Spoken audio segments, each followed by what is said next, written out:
And my aha moment came early, high school. I was training for softball, and I noticed some days I was really slow. I was behind everybody. I didn't want to be there. I was lethargic. And then other days I was at the front of the pack and performing really well and lifting heavier weights. And I actually went to my coach and I said, what do you think is going on with me? What's the difference here? And he said, well, why don't you start paying attention to what you're eating for lunch? That was the first time anyone in my life had ever said to me, start paying attention to what you're eating. Hello, friends. It's Amy Calandrino, and I'm coming back to you with another episode of the Performance Mindset Podcast. This is our second one recorded in the studio. So it's always great to talk to people all across the nation, but today I have someone that I've actually known for over 5 years, and we'll get into that. But the performance mindset exists after I've been practicing commercial real estate now for over a decade, and I've met some impactful individuals as well as some great leaders along the way, and I want to share that with you and talk about commercial real estate and business. So if you're wanting to grow, you're tuning into the right show. And as always, I have my biography here to make sure I don't miss anything. And so today I have Megan Poczekaj. When I met you was where? So it was a lot easier back then. You know, my main name's Guy, so it was a lot easier then too. So nutrition expert who teaches entrepreneurs and high achievers, checkbox, how to enhance their productivity and performance through proper nutrition.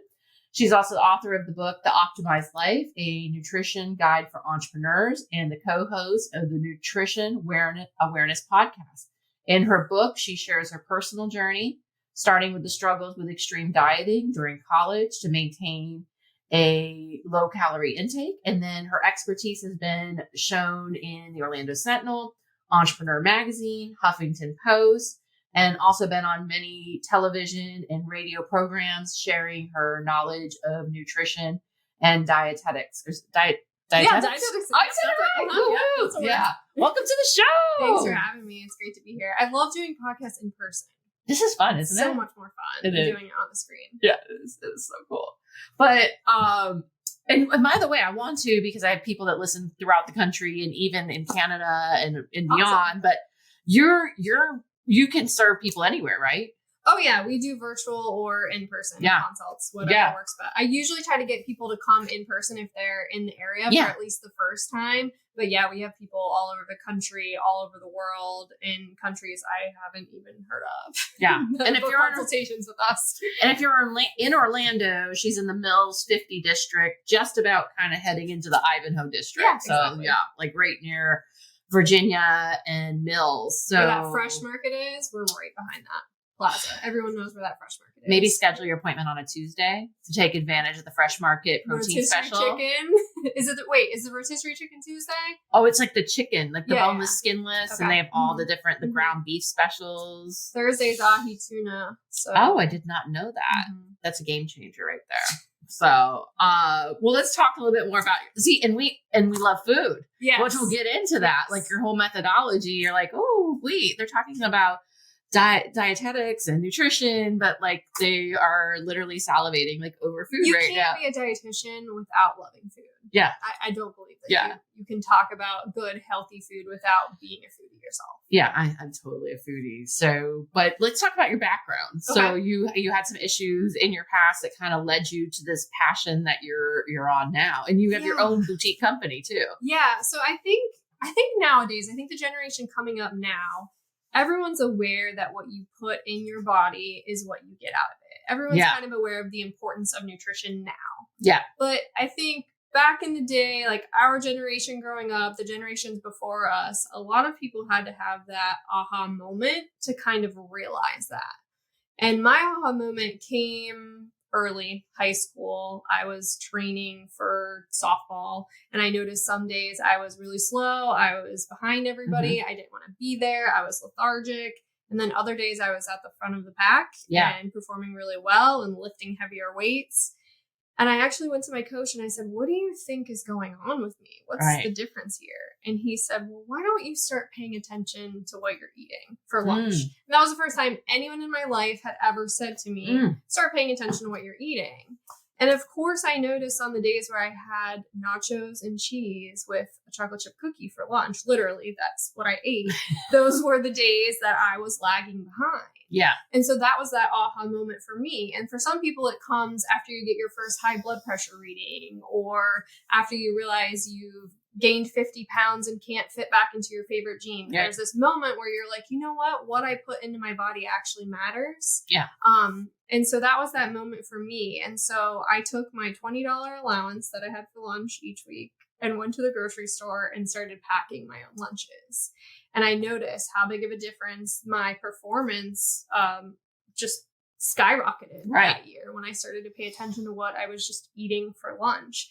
And so that made me realize, oh, this is something that can actually make an impact on people's lives. And I also noticed my body change, which wasn't why I was doing it. I was doing it for performance. And I noticed, oh, this can really affect the way that my body looks as well, and my confidence levels and my skin and my hair and all of these different things that I just hadn't even thought about prior to that. I think today, now kids, even high school kids that will come see us, especially, I guess I'm a little biased because they're coming to see me, a dietitian, so they are interested in nutrition, but I think people are more interested in nutrition now than they were 20 years ago.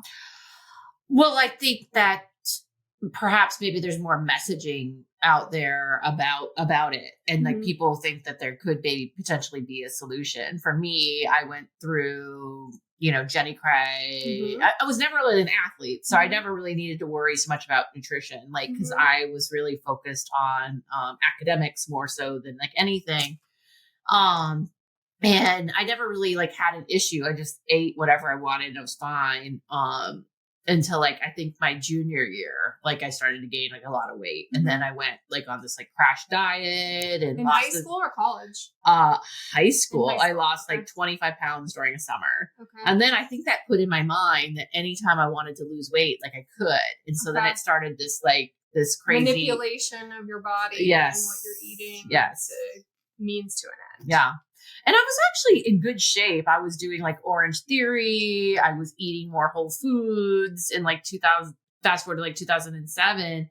But then in 2000, I got exposed to the HCG diet. And I was like, oh, this is great. So then I lost a whole bunch more weight. I was actually probably more like 70 pounds less than I was now. But I was having to drink egg whites to maintain it. And so, I think with all of those fats, it's like you're having to do something that's not maintainable. And so then I realized, like I came to you right around that time, like 2018, like when I was wanting to have kids, I also wasn't getting pregnant. So, which is kind of crazy. And so then we tweaked some things and like away we go, So then fast forward, like when did you get your credentials? When did you start your company? All of those things. So fast forward a little bit, to be a dietitian. Actually, this is probably a good topic to discuss. Yes. So the difference between a dietitian and a nutritionist. Oh yeah. Wait till all these people that are selling these multi-level marketing people. And if you're listening, I love you that you've decided that you're going to sell this latest multi-level marketing thing. And it's the secret, and you're going to be someone's nutrition coach and all these different things. But there's a big difference between nutrition and dietitian. Yes, nutritionist and registered dietitian. So to be a nutritionist, it's not a protected term. Anybody can call themselves a nutritionist. So you really want to pay attention to where you're getting your nutrition information from. And if it's just a nutritionist, I would then question, like, what are their credentials? And if their only credential is that they look fit, it's not a very good credential. That doesn't mean that they understand the science behind they could separate genetics. How bodies work. Yeah, exactly. It could be natural. It could be that they're great at working out, but it doesn't necessarily mean that they understand how the body interacts with food and what's going to work best for you. It doesn't mean they're a good coach. It doesn't mean they understand how to get to the root of making goals. Anyways, but to be a dietitian, you have to have a 4-year degree in nutrition. You have to pass a national registration exam similar to like a nursing to become a registered nurse. To become a registered dietitian, you have to pass a test. In Florida, you have to be licensed to practice. And then also in 2020, as of 2024, next year, a master's degree is required to become a dietitian. Really? So it's a 6-year plus process to become a dietitian. So get your nutrition information from a registered dietitian, even if it's not me. I don't care if it's not me, but is it a registered dietitian? Right. You can look them up on, if you're in Florida, you look them up on DBPR then, or where are you registered with? Oh, that's the Department of Business and Professional Regulation, or you kind of like the nurses. The Department of Health, just like nurses and doctors, it's through the Department of Health. Yes, exactly. I just want to learn. Yeah, exactly. So, because like if it's kind of like someone's getting a roofer, looking up whether they're like licensed and qualified, you'd go to the My Florida License. That's the Department of Business and Professional Regulation for you, because it's a health related thing. It's the Department of Health. You can look up anyone's license, or I mean, generally, if you Google registered dietitian and then your area, if you wanted someone in your area or Orlando, we're gonna come up. Yeah, in the first. So let's talk about. So then you've been through this whole journey. When I first met you, it was just you. And now you have this whole team, but you've also written a book. So talk about a little bit about your book and all of that. So I want to back up because I want to tell people about your methodology. Just working in the hospital. So I went from being a dietitian. The first thing a lot of dietitians do is they go and they work in the hospital. Right. And at first I thought this was awesome. This is great. I get to work with a team of physicians. I get to work with a team of nurses. But what I really saw there was that the people that were there, it was too late. I wasn't making the intervention fast enough. So what a lot of people were doing was waiting until they were diagnosed with diabetes or cancer, or they just had a heart attack. Yeah. And then I'm walking into the room after they had just had a heart attack. They're on all these new medications. They're in pain. They don't feel good. I'm handing them a piece of paper to say, here, eat this way. I've got 15 minutes with you because I have to go see 15 other patients today. And it made me realize that that was not the place where I was going to help people change, because you're not in the mindset to really talk through how am I going to change my life when I get home from this place. When you're in the hospital, you don't feel good. Right. You don't want to have those conversations. And 15 minutes isn't enough time for me to get that person's background. Do they cook? Do they have someone who cooks for them at home? Do they have money to go to the grocery store? Like, what's available to you? Are you providing for other people? Like, these are all things that I have to get to know about you before we can decide, like, what's a good intervention for you? What's a good goal for you? Right. And so that's what made me kind of take a step back and say, maybe I do need to go that entrepreneur route, because I had not, in my mind, I did not want to own a business. Right. In college, we had a class where we had dietitians from each kind of place that a dietitian could work to come in and tell us about their careers. And we had the dietitian in private practice came in and talked to us. And she was like, yeah, you basically have to do all your own HR. You got to run a website. You got to do your admin. You got to know about taxes and finances. And I walked away from that class thinking, like, I'm going to go work for a company that does all of that, so I can just be a dietitian. Right. But then going through that hospital experience, that made me kind of rethink that to, well, how am I going to get to these people at a level before they get into the hospital if I don't go out on my own and do it? Well, yeah, I think it was interesting for me because I got into commercial real estate because I was working for my husband's company, and then I saw the impact of people making poor commercial real estate decisions. But there was really nothing my husband could do other than help to maybe negotiate them out of the bad situation they were in, or he was referring them over to a bankruptcy attorney. The other inverse was that I saw that the people actually own their own commercial real estate and was paying themselves rent. But how am I supposed to get to them to give them this message? And so then I interviewed at a few different commercial real estate firms. And then I decided, I'm going to start my own thing. Yeah, I'm going to do this on my own. Even though it's scary. Like, I remember, like it was a lot. So, and you've done your own marketing and I think when you start out, you kind of start from the ground up. You kind of learn everything. You read a couple books on, I didn't have an MBA. What year was that? I didn't know. So this would have been 2011. Okay. When I was working in the hospital. I quit my job at the end of 2011 and started my business in 2012. You went straight in. You had no overlap. I went to Spain for 3 months. I quit my job and went to Spain for 3 months and traveled, and then moved to Dallas, and that's where I started my business. I did not know that. Okay. And then when did you come to Orlando? 2015. Okay. Okay. Yeah. And then you just did a lot of like grassroots marketing though too, because I heard of you through like Track Shack and some other different things. Yeah. So when I got to Orlando, one of the main things I did was go to each small business, that whether it was like the Pilates studio, Track Shack, with people that I thought were like-minded that would be interested in nutrition, so I could get myself in front of people that I thought would be interested in my message, and did free talks or put up my flyers or whatever I could do to kind of get my name out there. But then, like we talked about, OrlandoDietitian.com was available as a URL in 2015, which has been immensely helpful in us coming up in Google. And we do get most of our clients from Google, just searching Dietitian Orlando. Yeah. In case my competitors are listening, but it's okay. Yeah. I get a lot from Google too, but a lot of it's just also too, someone had a great experience and they tell someone else about it. A lot of it was grassroots in the beginning, but then later on it started to be SEO. I'm trying to think of whether I was like Google or whether it was just, felt like I was just kind of like at my wit's end again. I can't remember. Like I was just like, oh, I did this again. You probably saw all of our great Google reviews. Probably, yes. These girls got some good reviews.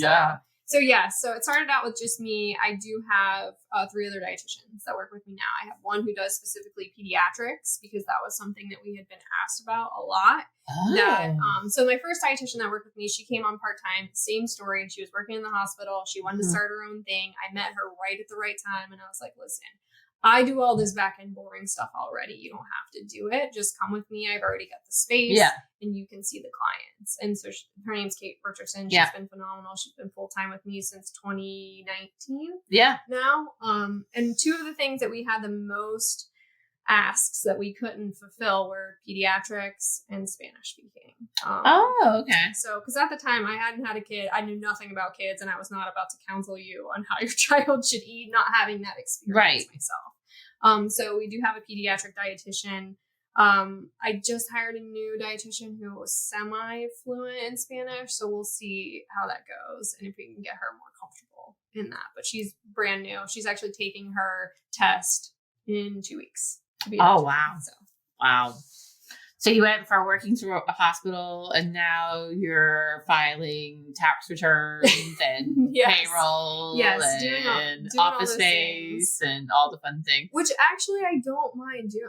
I enjoy the behind the computer stuff. I'm an introvert. I love one-on-one. I don't necessarily love group things and speaking and all that. I'll do it every once in a while, but I do love that time behind my computer while I'm not talking to anybody and doing the back end stuff. So it's a good balance. I think people will be surprised to hear I'm more of an extroverted introvert. Like whatever job I'm going to do it really well. So if I'm going to a happy hour, I'm going to have fun at that happy hour. If I am going at the hour. If I'm going to the gym, I'm going to the gym. So like, I think also probably makes a good client. Because if you're coaching me and you're like, Amy, this is what you're supposed to do, then I'm like, okay, what am I supposed to do? So, because I have Erica's my running coach. I have you. I have a business coach. I have another coach that we're working on like some like Tony Robbins like ideas. But like, I think the more you surround yourself, the more you can shape your mindset. And that's what I was thinking too is, so did you go through specific things to learn more about coaching?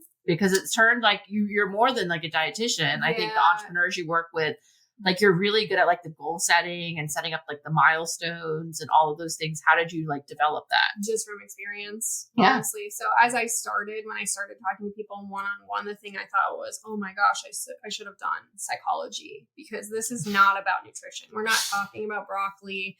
We're talking about what's going on in this person's life, the barrier to them making change, and how do I get them past it? It's not about broccoli. It's not about broccoli. Like, everyone knows. You're getting this.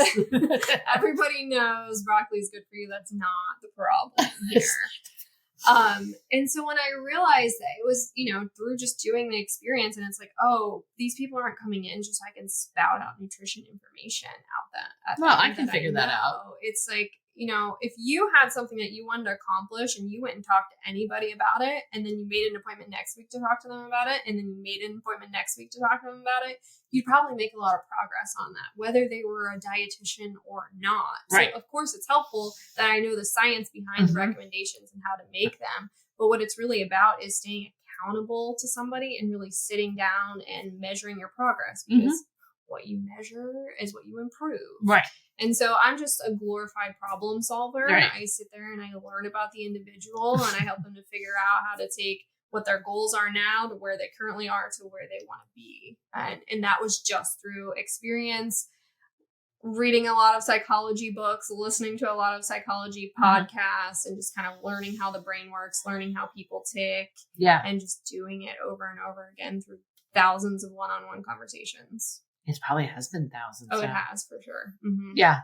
But you're so right. It's not about broccoli. Like, I remember showing you my iPhone and showing you me deleting MyFitnessPal from my phone because like I could not. I was so like obsessed with like tracking every single thing, and I became like so good at like losing weight like all the time. And what I realized in my practice, but not until I was in practice, was I would have those people and I would get them to succeed right off. Like, okay, we're going on 1,500 calories. Like, yes. And then they would succeed. We'd do a 3-session package and they would be successful and they'd get to their goal and everything would be great. And then they'd call me 9 months later, 12 months later, and they're like, I'm right back at square one. And then we'd work together again. And then they'd get to their goal weight and then they'd call me. And I'm like, what is this thing that's happening? And what am I actually doing here? Am I actually helping these people? Or am because I they enabling keep them? calling me again a year later, and we never fixed the problem. Like my fitness pal did not fix the problem. It was just a Band-Aid on like, what's this thing that I can get obsessed about and then get to my goal. And then whatever else is happening in my life that I didn't actually fix, I kind of go back to that. Right. So yeah, I've seen that over, and that's what made me change my practice and the way that I was tweak it. People. It wasn't just about here, track your calories, see what happens. No, I think it's like a holistic approach. I mean, for me, and it's something I've talked about on my podcast, is, you know, I see a psychiatrist, psychologist. I have like a whole like team, and but like I don't feel like I've ever been really like dependent upon the team. There's times where I really needed to like get the ball rolling, but now I feel like it's more like maintenance. Yeah, because I think I truly love myself, and like I don't like it's. To me, it's not like the number on the scale. To me, it's not the size that I wear. To me, it's like, okay, food is fuel, and like my mindset is completely like different. Like, and I don't go out and eat a whole bunch just because there's like a buffet. Like, I don't have like that urge. It's because your body's well fueled. When your body's not well fueled, that's when you get those urges to go nuts at the buffet or eat an entire tray of brownies. Like, that's not, there's something wrong with you. That's your body trying to say, hey, there's something wrong here. And we need more of something that we're not getting. Right. So it's interesting. And I think, so we talked about a little bit, like, what do you think are some of the common misconceptions or myths about nutrition and dieting that you've encountered? I think in the nutrition world, we've done a really bad job over the past 60, 70 years of trying to put out these blanket recommendations for people and saying, here is the right way to eat. Everybody do this. And it's never really worked very well, but then we keep doing it over and over again. And I think finally we're moving more into that realm of individualistic nutrition, because you might eat oatmeal for breakfast and feel amazing and full for 4 hours. If I eat oatmeal for breakfast, I'm hungry in an hour. Oh, me too. So, or if I have a protein shake in the morning, I'm like exhausted. I have to have some eggs or something that like sticks to my bones. People are different. Some people need more protein. Some people need more carbohydrates. Some people are going to thrive off of a keto-esque diet. Some people can't stay on that for more than 2 days. There's a reason for that, and it's genetics. And I don't have something where I can just plug you in and it's going to tell me exactly what's going to work best for you. But we don't really need that. We just need to listen to our bodies. Yeah. My evidence for this is, so I did genetic testing because there are specific polymorphisms that you can test for that we kind of know of now. Just some fun ones. Like, one tells you how you metabolize caffeine. I didn't need this thing to tell me that I'm awake at midnight if I drink coffee at 1 p.m. Like, I know caffeine affects me. Right. So it tells you whether a slow or fast metabolizer. Oh, that's interesting. Caffeine. Okay. There was one genetic marker that showed that I don't metabolize saturated fat very well. So that's why. So I typically try any of the fad diets that come out, not because I want to do a diet, but because I want to be on the level of talking to my clients, like, I've tried this. I know what the pitfalls are. I know what it's like to do this. I know what's great about it. I know what's horrible about it, to just give a perspective of a professional. So when something becomes as big as paleo or keto or something like that, I want to have the experience to be able to talk to the individual about it. So when I did the ketogenic diet, I was absolutely miserable. Oh, I wanted to kill someone. You shouldn't put me on it. I think it's very dangerous for society. All I wanted was blueberries and mango. Like, that's what I craved. And it was like, what is wrong with this that I can't have something so good for me as a blueberry and it kicks me out of ketosis? Well, come to find out, I don't metabolize saturated fat well, which is the number one thing that you're eating when you're on a ketogenic diet. So it's about trusting your body more to figure out what's going to work best for you as an individual, which we tend to shut off cues instead of turn them on and listen in, because we learn from a very young age, don't eat this or don't eat that, or it's not time for this, or it's time for lunch at noon and we can only eat at this time, or you don't eat a snack until this.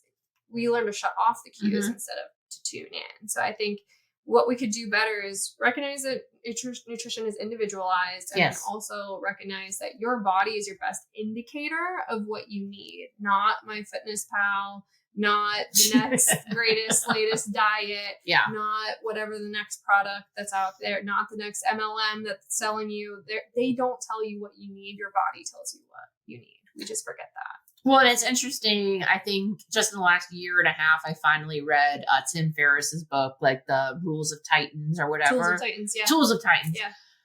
And it was so interesting. And that's what I really started to realize, that things were individualized. And I think as a leader, I think you just have to trust yourself more. And I think you have to have confidence. And I think that's what I had to learn is I couldn't look at what everybody else is doing around me. And I couldn't keep subscribing to all these different things. And I needed to do what was right for me. But I mean, it had some helpful things. And I think, like you said, you try it out. And I just absolutely love cold plunging. I finally actually plunged fully in. Okay. Like Tony Robbins style, under my head. Okay. And I came back up. I've never done that. Oh my God. Where are you doing this? Genesis Health Club. Okay. In Maitland. It's they have multiple locations throughout the country, but we have cold plunge, hot tub, we have sauna, we have the steam room. And it's just this huge facility, and it's so cool. I've met some of the coolest people there. It's been, I mean, obviously you just meet all kinds of different people. It's but definitely I have some people that they look forward to seeing me at a certain time, and it's fun. Yeah. How often do you do it? I'm at the gym at least 3 times a week now. Okay. Do you do the plunge every time you go to the gym?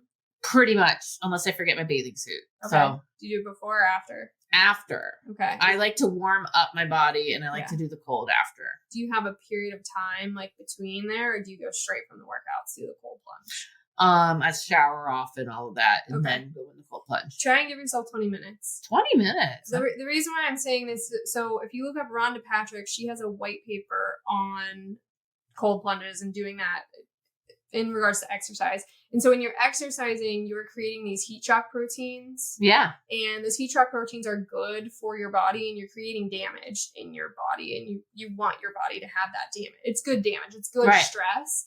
And the cold plunge is also good, but the cold plunge can kind of undo everything you did. That's maybe why I'm not sore. Not all of it. It's not going to undo all of it. But what she said was, you know what, you want to wait a little bit to do that. To let those set in, maybe. You don't want to do it right after you exercise. And this is just very small potatoes.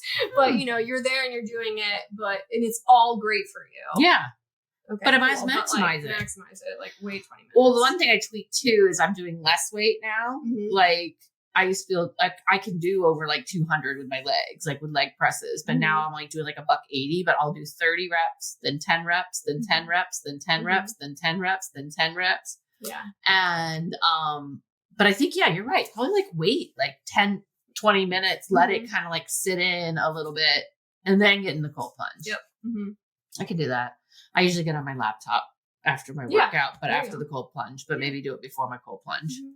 Like, because I have 2 hours. Now, I do want to, like, maybe we should tag Genesis if they could bring back, like, the 3 hour, like, childcare. Okay. That would be great. Okay. Two is good, but 3 would be even more awesome because I feel like trying to do, like, yesterday it was like an 80-minute thing to get through 30 minutes of bike. I did 30 minutes of bicycling, and then I went straight into doing, like, weight routine and, But then by the time I did all the things, I'm running there. I have literally 90 seconds left by the time I have to go get my kid. Yeah. Or maybe 2.5 hours if they could give us. Okay. All right, Genesis, you heard it. Yeah, there we go. Speak it into the universe. Yeah. So when you have a baby now, too. I do. He's 2.5. Wow. 2 3/4. He's not 2.5 anymore. He's 2 and 3/4. He'll be 3 in February. Yeah. How was that adjustment as like an entrepreneur, mom, all the things? Just rocks your entire world. Doesn't it? Entire world. Yeah. Totally different person.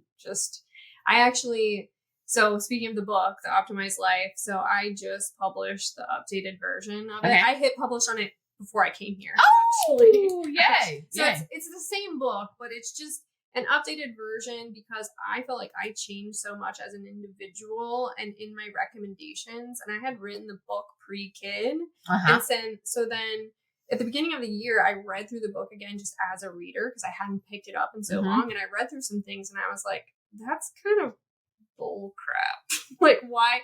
It just knowing as a parent, I was so adamant about like, oh, if this isn't working for your schedule, just change your schedule. Oh, if this isn't like just. And now I'm like, oh yeah, I was a little too hard on people. Right. And I didn't really recognize like what was actually going on at home when you have a toddler. You're not on your schedule. You're on their schedule. Yeah. It just changed a lot of perspective for me. And so I kind of went through the book again with that lens, made some changes, made some updates just based on like products that aren't available after COVID, that people that went out of business and things like that. So it's just I wanted to make sure that it was the most up-to-date thing that was out there and that I was proud of it. So I hired a new cover designer and kind of went through as that's so cool. Here's my perspective as a parent. Now this is something I can kind of stand behind. It's cool though too. Instead of writing a whole new book, you just did like an updated version. I think that was a great idea. I mean, I've read some different books on business, and some of them will be on like their 7th edition, and they were originally. So I find that, if you found like there was enough value in there instead of having a whole other book. Information's still great, but just especially like the exercise chapter, that was the one that I changed the most because I think pre-having a kid, I was like CrossFit, loved it, wanted to go in and just crush it, kill my body, be dead tired afterwards. It was, 2-hour process. You got to drive there, you got to do the workout. You're gross, you're muddy, you got to shower, you got to do all the thing. I don't have time for that. There's no way. No. And if you had told me before that I'd be doing Pilates classes on video in my garage, I'd be like, boring. No way. But now I love that. It's 20 minutes. Yeah. I'm not dripping in sweat. And if that's all I have time for, and that helped me get my core strength back after having a baby, I was so grateful that something like that was available to me. And I feel like I couldn't go do squats. I couldn't go do jump rope. I would pee myself all over the place. Yeah. So it's just, so that perspective of knowing what moms go through, what parents go through, and being like, just go join a CrossFit gym. Like, that's just not relevant. Well, and it's a curated approach. Like, I think the one thing that I'm missing right now is like yoga, like more like movement. And so I'll actually be going back to like Orlando Power Yoga again. And I just, because I get like such a release. Yep. I do once a week, Warrior One. Yoga, Warrior One once a week. It's just like I know I got to get that on my schedule. Brittany, who's my assistant sitting off screen, we need to get that in the schedule. Maybe we'll figure it out. And just like I keep thinking about it. Like every day I want to go back into it. But I also am like a ritualistic person that everything's subscribed. We record these podcasts on certain days. They drop on certain days. I'm just that way. Yeah. So I think again, everybody's kind of different. So. Well, it's cool. So where would that be? Is that like it's on Amazon? Yeah, it's on Amazon exclusively. So you press publish and I press publish, and then Amazon does a 48-hour review. So they say it can take up to 48 hours for the changes to be live. So it'll be available before Thanksgiving? Yeah, for sure. It's going to be a great gift for people. Black Friday.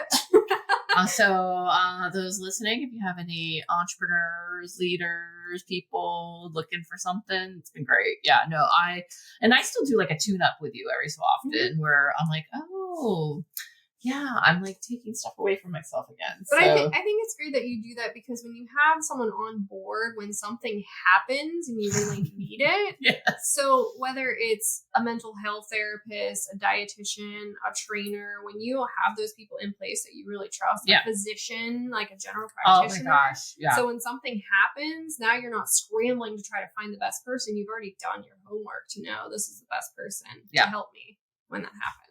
Oh yeah. Plug for I have the best OBGYN ever. Okay. I caught her on the upswing, just like I did with you. Like I found her when she hadn't blown up to be as big as she is today. Pam Snook from Contemporary Women's Care. Okay. Mm-hmm. Yeah, right. Yeah. Everybody knows Pam Snook. Yeah, she's fine. I caught her like right when she was on her upswing in the early 2010s. And then I have the best general doctor too. Like it's Ariana Becker over at Advent Health, and she's over at the Crosby Wellness Center, and she's just she's so good. I hope my show notes like does drops for them, and then they get surged with like some new clients. But she actually practices medicine the way people used to. It's kind of like our approach, where it's very much consultative. Like every time I see her for my annual physical with Ariana, like she's talking to me, she's making suggestions, and I feel like I'm getting better. Yeah. And like, I'm not like, it's not like a reactionary thing. And like you talked about like peeing yourself, like when I started working with a running coach last year, that was like a major issue. And I learned too that I needed to get, and then she got me with like the best place to get like, you know, rehabilitated because I had mine very too close together. So sorry to any guys listening. So no, you need to know this happens. This does happen. This is what we deal with. This is what we do. You can run and not pee. Good for you. Because I don't know if they're going to pick the broccoli quote or the, you know, if you can run and not pee yourself, then it's good for you. I don't know which one they're going to pick, but well, and then you have your own podcast. So Nutrition Awareness Podcast. So Kate is definitely the more extroverted one, the one that loves speaking. So when we have businesses that come to us and want us to come speak, she's the one that's going out there doing all of that. She's the one that's wanted to start the podcast. So I'm on it with her, but I don't claim to be the main host of it. She comes to me with the ideas. I kind of follow along with her, ask her questions, do the things. But yes, Nutrition Awareness Podcast. So usually anytime something becomes something we've been asked about more than 3 or 4 times, we'll usually do a podcast. Oh, that's a great idea. Like I kind of do that with my video blog.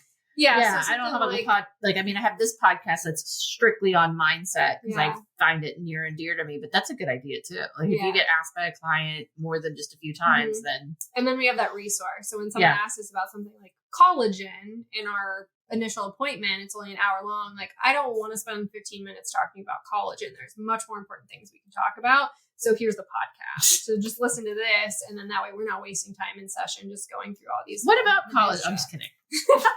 We can talk about college if you want to talk about it. No. We'll refer people to your podcast. That was interesting. I was pulling out my collagen protein powder this morning. And I'm like, I was hearing stuff about this. And so maybe that's why people are curious. So Verisol collagen from Costco is the tablets is the cheapest form of high quality collagen that you can get. You can take 3 a day. It's like $14 for an entire huge bottle from Costco versus the Ancient Nutrition and all of those brands where it's $60-$70 for the big thing of powder. It does not have to be in powder form.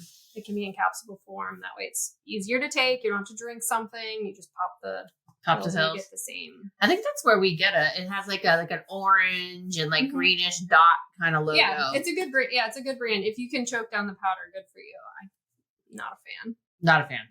No, a fan. But it is slightly beneficial for skin.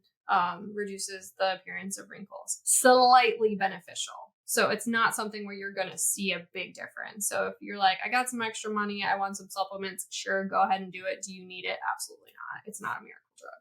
Yeah. No. Do you think there are any miracle drugs or not really? Is it like a balanced approach? Some people might say Ozempic is the miracle drug of the day. Oh my God, I got stopped again yesterday. Like Ozempic. And I'm like, yeah. Yeah, I mean, that could be a topic for a whole... Have you done a podcast on that yet? We have. Oh, yeah. We have a couple months ago. We did. We're probably due for another one at this point since it's been out for quite some time. To me, and again, I think I've just changed my mindset that people will talk about this other thing, and I kind of feel like I make tweaks here and there, but I figured out what I like. I love my salmon. I love ground beef. I like rice. I like spinach. I know all the things like I like, and I know how to put it all together and kind of stay in like my zone. And, I feel like I found a balance. And do I eat perfect? No. But then like, I think I think that's the thing too. If you get yourself like pretty solid in yourself and confident in yourself, I don't care to hear about all this other stuff because like I'm happy. I feel strong. I feel vibrant. I think vibrant was what our goal was when we started working together again this year. And I have reached, I feel like this like pinnacle of like vibrancy that I've never had before. And I'm drinking less caffeine because that was one of our goals too. Yeah. I don't actually have, I quit Celsius actually 2 weeks ago. I haven't had a single Celsius. So applause. Woo! Yes. So no, that I decided I wasn't going to buy it again from Costco because it was just too easy if I was feeling tired. Yeah. And instead, like, I'm not having that in the afternoon. And then if I hit a wall at 8:30, I'm just letting myself go to bed at 8:30. Good. You should be hitting that wall because of all the stuff that you did all day. That is your body telling you it's time to start relaxing. It's time to end the day. So then instead, when you're like, Celsius, then your body's like, Amy, come on. You did enough today. Right. No, that's serious. Like, yeah. And like, we're not going to enumerate all the things that I do, but yeah, I think it's natural for my body to be a little tired around 8:30, 9 o'clock. Yes, it is time. And so, but yeah, I think I was propping myself up a little bit with it. Like, and so, I mean, I still do the fizz sticks, but I don't think there's quite as much caffeine in them. And I tend to not do them like after lunch. I really try not to. Yeah. Every so often. It's just like when people have that. Or a little bit before like a pre-workout. But I find like I'm burning it off during the workout. Yeah. It's like when people are hungry in the afternoons and they like beat themselves up about wanting to eat something. It's like, oh, your body's telling you that you need food because you're 3/4 of the way home, like through the day. So you just need to eat more food. Don't punish yourself for being hungry at 4 o'clock. Go eat something. Go eat yourself like something. Yeah. So no, it's interesting. So I want to make sure. Oh wow, we've been chatting for a while. It's been a good combo. This has been great. Yeah. So we'll need to land the plane soon, as I go, as I say. So, what do you think has been the single most important reason for your success? Oh my, single most important reason.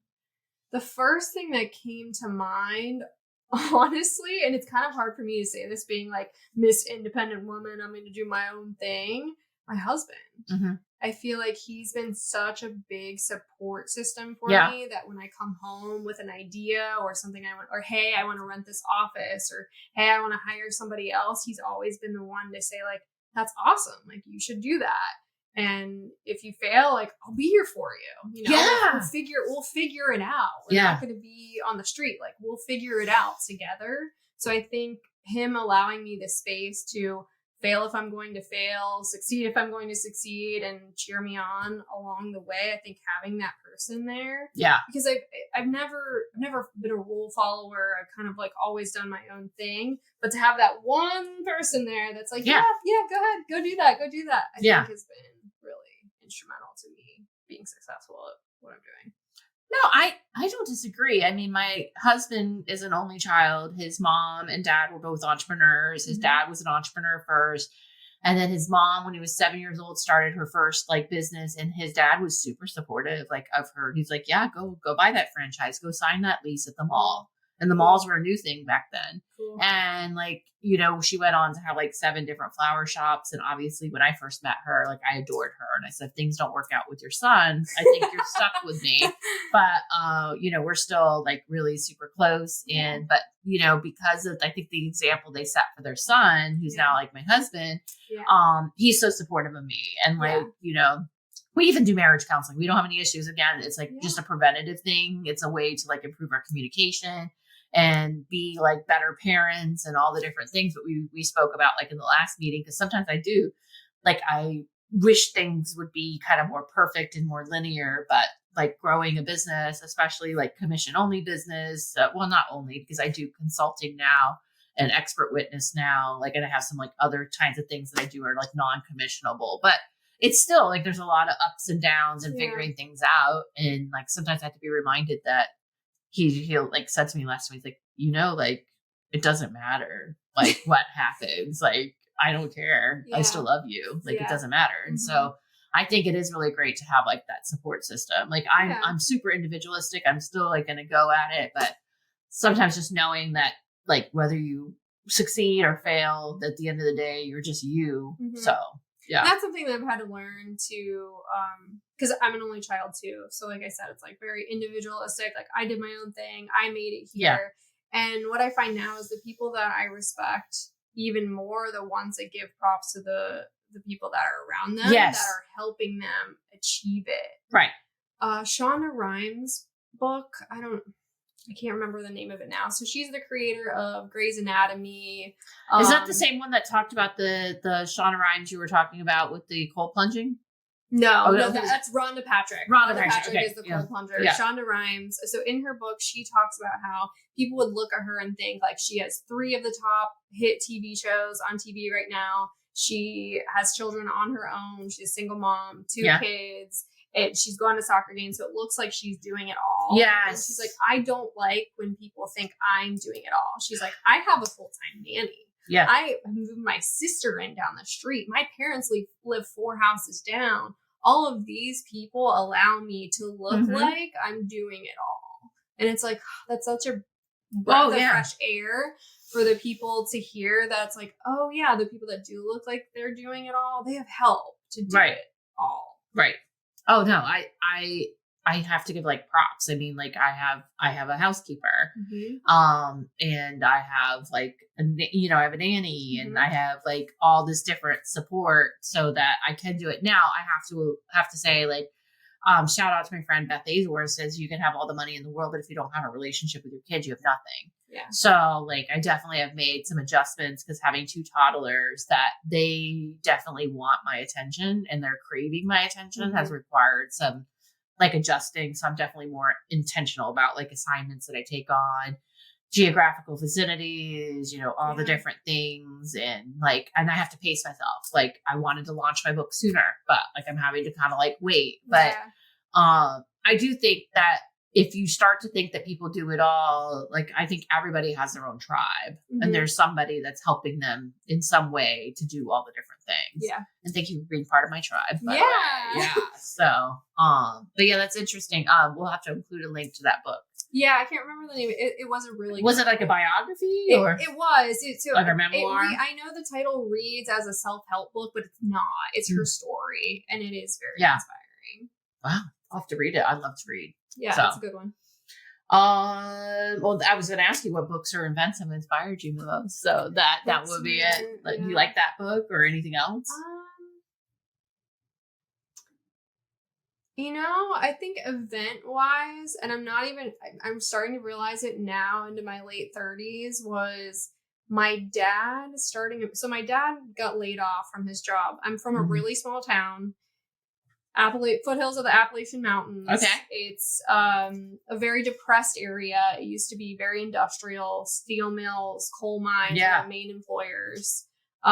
Where's it from? What's it called? So I'm 40 minutes from Pittsburgh, but it's in Ohio. Okay. It's called Martins Ferry, Ohio. And when I was in middle school, most kids' dads worked at the steel mill, and the steel mill shut down.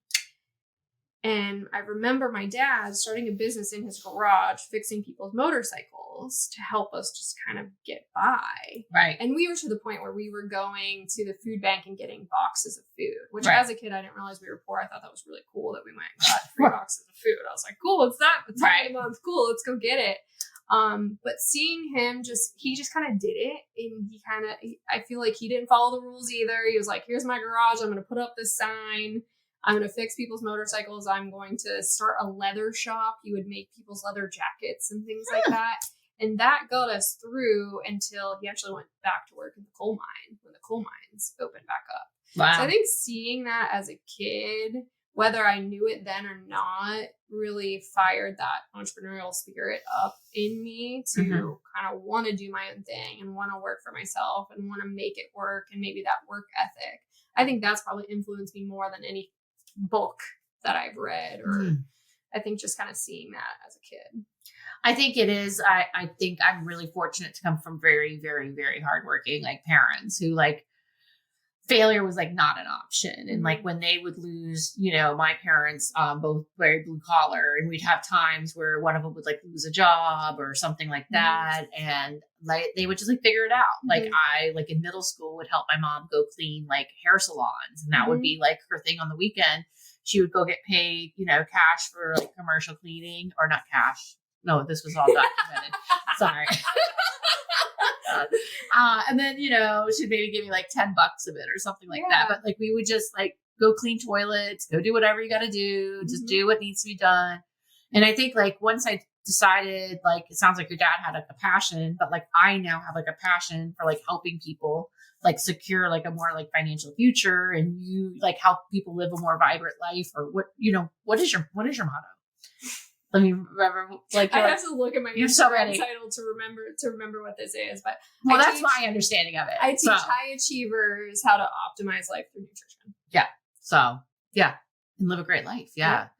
So, but I think that if you have that work ethic combined with that passion, then all of it kind of comes together and it clicks. So yeah, it's awesome. And that's that growth mindset. That's the performance mindset. That's what we're all talking about. Right. And so like that event, like really clicked for you. Yeah. It took me a while to get there, but now it's looking. Well, you got to give yourself credit too. And I think for me, I've sometimes always had too much going on, and I've gotten a little bit more like focused. So, which is good. So how do people find you? Is Instagram a good way? Man, I go off and on Instagram a lot. I took like a whole year off of Instagram. Really? Well, they can message you through nutritional awareness, right? Yeah. So now it's kind of like I dabble. Like I'll get on a couple times a week. I think business-wise, I need to be on there more. I think I need to share more content on there. So I'll do my best. I'll throw it out there now that I'll do my best to do that. But OrlandoDietitian.com is where you kind of see what all our programs and our rates are. It's how you book an appointment and all of that. You can email me from there. Yeah. So it's at nutrition.awareness on Instagram. Nutrition Awareness is the name of the podcast, and then it's OrlandoDietitian.com, or you can also get there through nutritionawareness.com as well. It goes to the same place. Oh, you have two websites. Yeah, just because Orlando Dietitian was great for the SEO, but then the company name was Nutrition Awareness. So I just wanted to make sure that I had both, and they both just go to the same place. Do you know that I own CREOrlando.com? To make it go to your website. That'd be good. Just redirect it. Yeah. CREOrlando. Okay. All right. Write that down, Brittany. So, well, this is cool. So good to connect with you, and you got her information. And so thank you to everybody for tuning in today. I'm Amy Calandrino, host of the Performance Mindset Podcast. Let's keep going out and strengthening our mindset. And I am signing off.